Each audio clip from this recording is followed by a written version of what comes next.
back to Cooking with Ash. Today we will be making a staple in most Caribbean people kitchen, and it's some delicious green seasoning.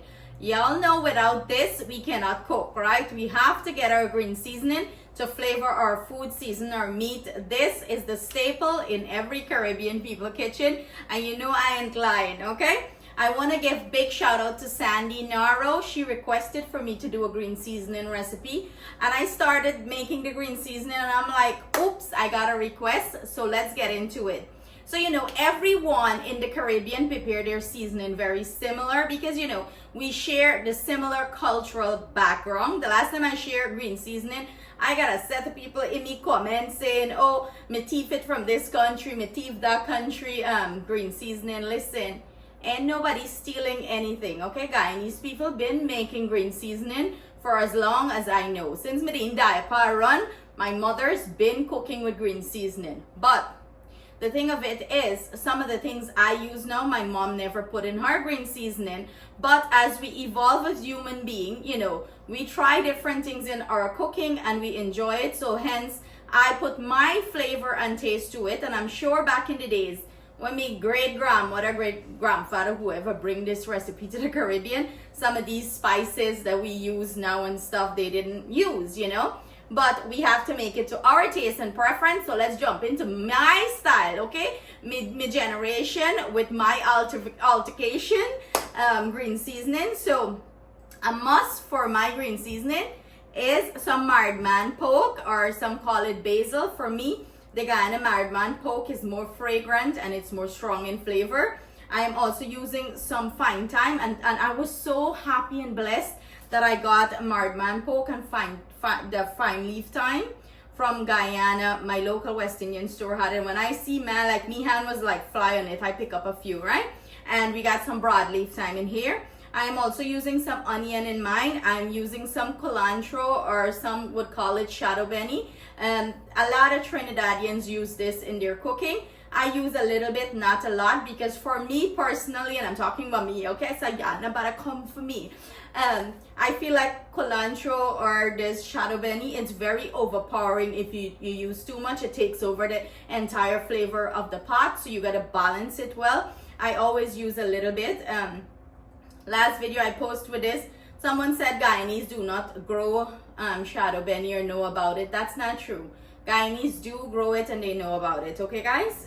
They might not come and tell you on the internet, but it is grown in Guyana. We have some ginger, using some garlic. I have here some cilantro, some shallot or green onions, and I'm also using some celery. And I have, it's a must in my green seasoning, Wiri pepper or any hot pepper you prefer. And here I have some chopped up sweet peppers. And listen, whenever I never throw anything out in the kitchen that I can use back. I try to incorporate everything in cooking, and you know, you're gonna be efficient and saving things because things expensive now, right?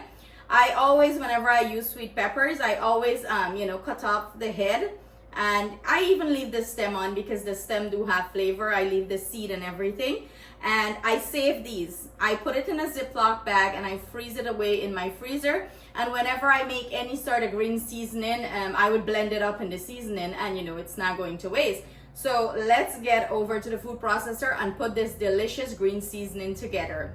For me personally, there is no rhyme or rhythm to this of how much you want to put. So I'm not going to put in the description box like how much of what I use. Just go ahead and average and add it to your food processor. I went in here with the marred man poke, the fine leaf thyme, and I'm gonna add my onions. And you're just blending everything up together. In goes the celery, and you don't have to add a little bit of everything. You just blend everything, pour it in a bowl, and you mix it, and you will have the most, yes, you see me left hand stem, everything on the weird pepper, me want the heat, okay? And you blend it up and you have some delicious green seasoning. I also add a little vinegar to this to preserve it. As you know, vinegar is a natural preservative. You can use olive oil too if you would like, but I preferred a little bit of vinegar. So I'm gonna proceed to blend this up, and then we're gonna proceed to the next step.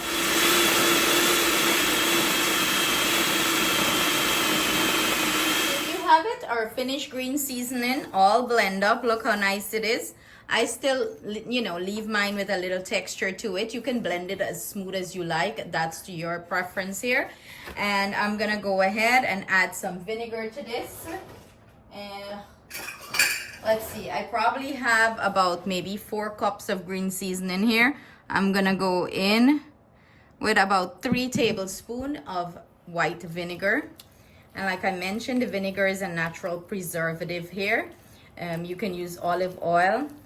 And what I usually do, I usually put this in a bottle and I put it in my refrigerator and I, you know, save it there.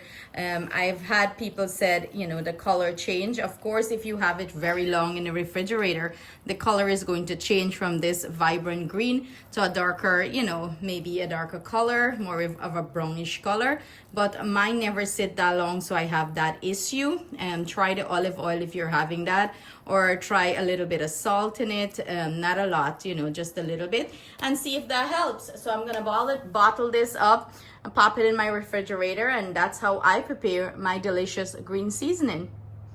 So Sandy, my dear, I hope you enjoy this green seasoning. Another thing, if you do not have all the ingredients I use here, feel free to omit it. You know, it's not gonna change the flavor completely of your green seasoning, so it's not necessary to use every single thing I use in my green seasoning blend. But if you find it, go ahead and try it because you're going to enjoy it. You know, all these delicious flavor married together, it's going to flavor your food. It's gonna be how do you say the word in Italian? Mwah.